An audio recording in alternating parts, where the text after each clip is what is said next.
Their great live shows and pensive lyrics have helped these Scottish rockers cultivate a diverse and loyal fan base. Hi, I'm Rebecca Brayton and welcome to WatchMojo.com, and today we're speaking with Biffy Clyro about their fans. I talk to God as much as I talk to Satan, cause I want to hear both sides. Let's talk a bit about the fan base.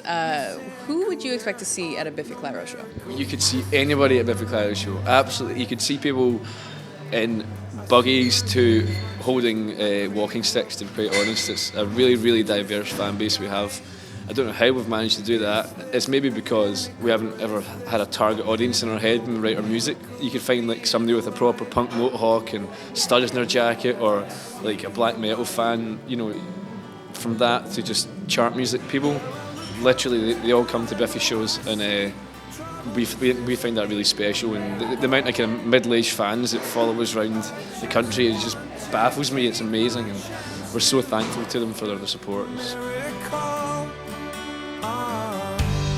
And what is the band's relationship like with the fans? I mean, how do you guys reach out to them? Do you tend to use the social media networks and stuff like that? We're rubbish at that. I think we're just a tiny bit too old, and I'm going to use that as an excuse anyway.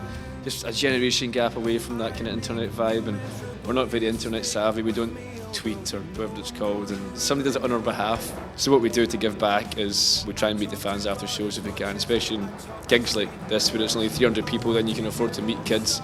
Back home it's a bit tougher when there's thousands of people, but we try and meet fans. Other things to do, when we release singles, we release it in like a few different formats with lots and lots of different B-sides, so that if the fans are buying singles, it's not a waste of money for them, and you get the reward of all these new songs. So we do our best. We do our best, but as I say, we're crap on the online stuff. I just want to take my chance to live through a miracle.